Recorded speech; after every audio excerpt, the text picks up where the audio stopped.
আসসালামু আলাইকুম। আজকে ভিন্নধর্মী একটা পুডিংয়ের রেসিপি নিয়ে আসলাম আপনাদের মাঝে। যেটা বানাতে না লাগবে কোনো ডিম, না জেলি পাউডার, না আগার আগার কিছুই লাগবে না। জাস্ট একটা সিম্পল ইনগ্রিডিয়েন্টস দিয়ে কিন্তু আমি এই পুডিংটা বানাবো। বানাতে কিন্তু খুব বেশি একটা সময়ও লাগে না, ঝটপট বানিয়ে নেওয়া যায়, সাথে সাথে সার্ভও করা যায়। তো চলুন রেসিপিটি সম্পূর্ণ দেখবেন।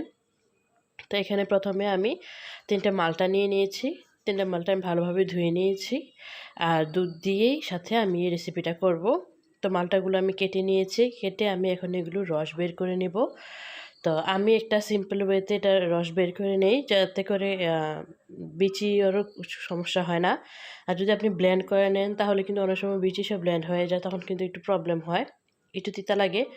তো এই জন্য আমি এখানে একটা বাটি এভাবে উল্টো করে নিয়ে এটার যে ইয়েটা আছে ওইটা দিয়ে কিন্তু আমি এখানে এই জুসটা বের করে নেই। তো আপনারা চাইলে কিন্তু সহজেই কোনো গ্লাস বা কাপ এভাবে উল্টে নিয়ে কিন্তু এটার রসটা খুবই সহজেই বের করতে পারেন। এটা কিন্তু খুবই ইজি। অন্যথায় কিন্তু অনেক সমস্যা হয়, বিচি বা বিভিন্ন যে আঁশগুলো থাকে এগুলা ছাড়া এটা রসটা বের করা কিন্তু একটু টাফ হয়ে যায়। তো আমি ভাবলাম যে আমার এই সিম্পল ওয়েটা আপনাদের সাথে শেয়ার করি।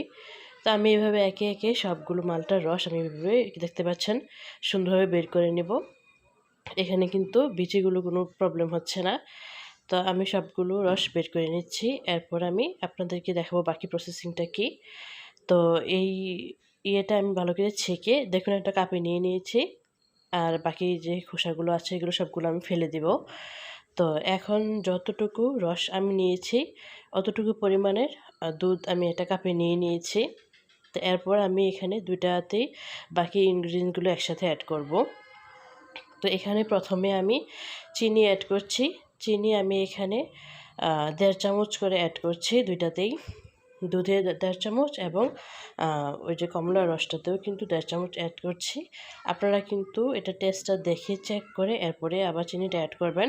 অনেক সময় কমলা বা মালটা অনেক বেশি টক হয়, তখন কিন্তু চিনির পরিমাণটা একটু বেশিই লাগবে, এটাই স্বাভাবিক। আর এখানে আমি 1.5 টেবিল চামচ করে কর্নফ্লাওয়ার অ্যাড করছি।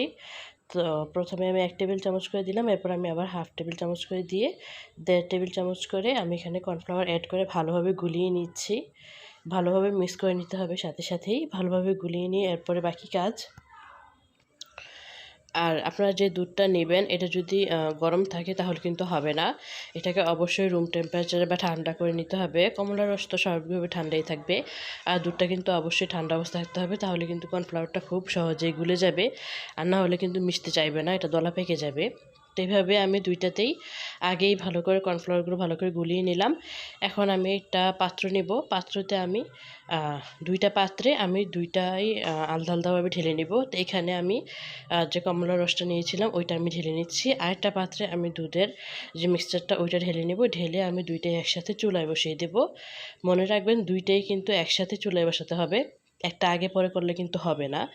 তো আমি এখানে দেখতে পাচ্ছেন দুইটাই কিন্তু সামান্য চুলায় বসিয়ে দিয়েছি। দিয়ে এখন আমি দুইটাই চুলা জ্বালিয়ে দেব। জ্বালিয়ে কিন্তু অনবরত দুইটা হাতা দিয়ে নাড়তে হবে। আপনি যদি পারেন একসাথেই আপনি 2 হাত দিয়ে দুইটা নাড়বেন। আর যদি প্রবলেম হয় তাহলে অন্য একজনকে দিয়ে একটা নাড়াবেন, নিচে একটা নাড়বেন। অনবরতই কিন্তু দুইটা নাড়তে হবে যতক্ষণ না পর্যন্ত একটা বলক আসে। তো আর একটু নাড়া বন্ধ করলেই কিন্তু এটা দলা পেকে যাবে। এটার ইয়েটা কিন্তু সুন্দরভাবে হবে না। তো আমি এজন্য আমি 2 হাতে নাড়ছি অনবরত। এটা বলক আসলেই কিন্তু এটা কাজ শেষ। বেশিক্ষণ সময় লাগে না। তো আপনারা আমার ভিডিও দেখেন, আমার খুব ভালো লাগে, আপনাদের কমেন্টস আমার খুব ভালো লাগে। কিন্তু অনেকেই কিন্তু লাইক করতে ভুলে যান, লাইক কমেন্ট করতে ভুলে যান। অনেকেই দেখে চলে যান, লাইক কমেন্ট করেন না। তখন কিন্তু মনে খুবই দুঃখ পাই। তো প্লিজ লাইক কমেন্ট করবেন। ভালো লাগলে সাবস্ক্রাইব করবেন, ভালো না লাগলে অন্য ভিডিও দেখবেন। যদি মনে হয় সাবস্ক্রাইব করার মতো তাহলে করবেন, আর না করলে তো কোনো জোর নাই। কিন্তু অবশ্যই লাইক কমেন্ট করার চেষ্টা করবেন। তো দেখতে পাচ্ছেন একটা বলক আসাতে কিন্তু আমার দুইটার কনসিস্টেন্সিটা অনেকটা ঠিক হয়ে গেছে। এখন কিন্তু গরম গরম অবস্থায় আমি যেই প্লেটে সার্ভ করব এটাতে কিন্তু আমি নিয়ে নিচ্ছি। তো আমি এখানে একটা লেয়ারের মতো সিস্টেম করছি। আমি এক একটা লেয়ার এক একবারে দিচ্ছি। দিলে কিন্তু একটার সাথে একটা কিন্তু মিশবে না, দুইটা লেয়ার কিন্তু আলাদা আলাদাভাবে থাকবে। আপনারা দেখলেই বুঝতে পারবেন। তো আপনারা চাইলেই কিন্তু যেই বাটিতে সার্ভ করবেন ওইটাতে ডাইরেক্ট এটা সেট করতে পারেন, যেভাবে আমি এখানে করলাম। আবার চাইলেই কিন্তু আমরা যেভাবে পুডিং সেট করি অন্য একটা বাটিতে সেট করে পরে এটাকে সার্ভ করে কেটে ওইভাবেও কিন্তু করতে পারেন। এইভাবে করার জন্য আমি আপনাদেরকে একটা কাপে নিয়ে দেখাচ্ছি। এটা কাপে লেয়ার করে আমি দেখাচ্ছি, এটা আমি পরে উল্টিয়ে আপনাদেরকে দেখাবো যে এটাও কতটা ভালো হয়।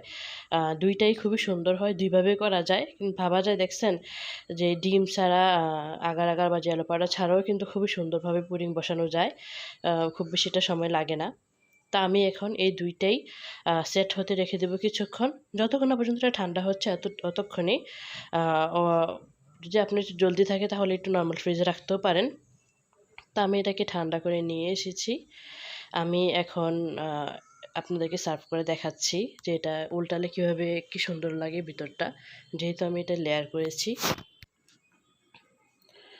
তো এর জন্য আমি এটা নাইফ নিয়ে এটার সাইডগুলো একটু ছাড়িয়ে নিয়েছি। আসলে আপনার যদি একদম শুকনো ভালো করে এখন সাইড ছাড়ানো লাগে না, এটা অটোমেটিকই খুলে আসে। এরপরে একটু সাইডগুলো ছাড়িয়ে নিতে পারেন, একদম কিন্তু কাপে কিছুই লেগে থাকবে না। দেখতে পাচ্ছেন আমি কিন্তু কাপের যে পুডিংটা এটা কিন্তু উল্টিয়ে নিয়েছি। এখন আমি আপনাদেরকে কেটে লেয়ারটা দেখাচ্ছি যে ভিতরে কতটা সুন্দরভাবে লেয়ারগুলো কিন্তু হয়ে গেছে। আপনারা চাইলে কিন্তু অনেক বেশি মালটার জুসটা বের করে অনেক বড় সড়ো কিন্তু একটা পুডিং বানিয়ে এভাবে লেয়ার করে কিন্তু সার্ভ করতে পারেন কেটে। খুবই সুন্দর, খুবই মজাদার এই পুডিংটা। তো আশা করছি আমার ভিডিওটা আপনাদের ভালো লেগেছে। ভালো লাগলে কিন্তু অবশ্যই লাইক, আপনাদের প্রতিটা লাইক কমেন্ট কিন্তু আমাদের অনেক বেশি উৎসাহ প্রদান করে। আর অবশ্যই কমেন্টে জানাবেন কী ধরনের রেসিপি চাচ্ছেন, কী ধরনের ভিডিও পছন্দ করছেন। তো এই কথাই আজকে রইল, আমার জন্য দোয়া করবেন। আল্লাহ হাফেজ।